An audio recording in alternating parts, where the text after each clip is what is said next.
kambaniga lagu magacaabo GMB oo carwada caalamiga ah ee bandhigga ganacsiga Soomaaliland ka qayb galay ayaa waxa halkaas ku soo bandhigay waxyaabo dabiici ah oo wanaagsan caafimaadka dadka. waxaanuna waraysi gaar ah la yeelanay Saado Axmed Xirsi oo ka mid ah mas'uuliyiinta shirkadda GMB iyadoo faahfaahisay waxyaabaha ay dalka keenaan.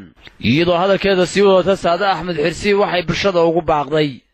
imika waxaanu ku sugannahay xarunta lagu iibiyo agabka dabiiciga ah ee lagu magacaabo magaceedana GMB ama Gallery Natural Product.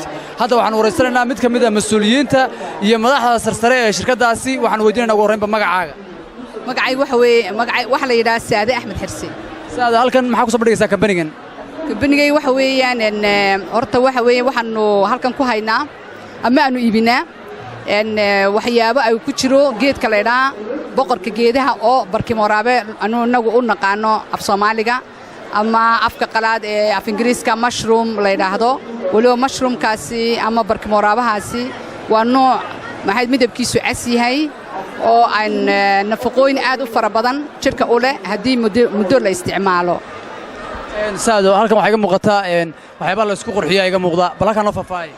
wallahi waxa weeyaan halkan waxa kaloon ku haynaa anigu horta waxaan Faransiis ka soo bartay sida saliidaha dabiiciga ah la isku daweeyo haddii ay noqoto maqaarka oo dhan haddii dadku timaha uu ka go'ayaan hadduu jirka uu maxaan dhahdaa waxyaabo moogtay ay ku soo wajahaan ama xasaasiyada ama cascasaanka wajiga uu cadceedo kala wajihi kari waayo ama cuntada karin kari waayo waxyaa saliido waxaan u sameynaa qaboojinaya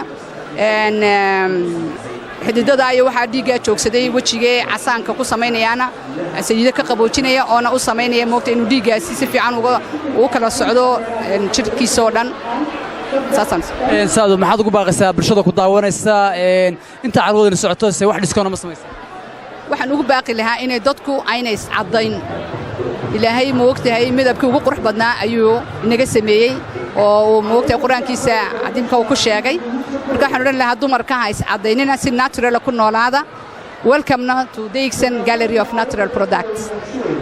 ma sameeysan wax qiimo dhimis? waxaanu sameynay boqolkiiba 30 ayaanu sameynay. waxaan sidaan u iibin jirnay awal waxaanu ka ridnay 30 boqolkiiba 30. wadamayntii haddii halkan laga waayaba ama ay carwadan dhamaato dadku xaqii ka soo heli karaan.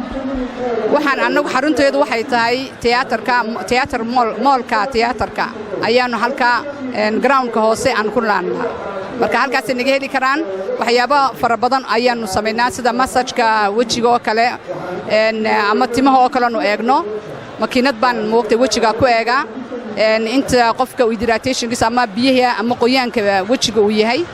marka waxaan u sameynaa saliido isaga u qiyaasan wajigiisa ama jirkiisa oo insha Allah Ilaahay kaga daweeyo waxyaabo ka cabanay. Maxamed Jaamac Mal, wararka warbaahinta SBC Hargeysa.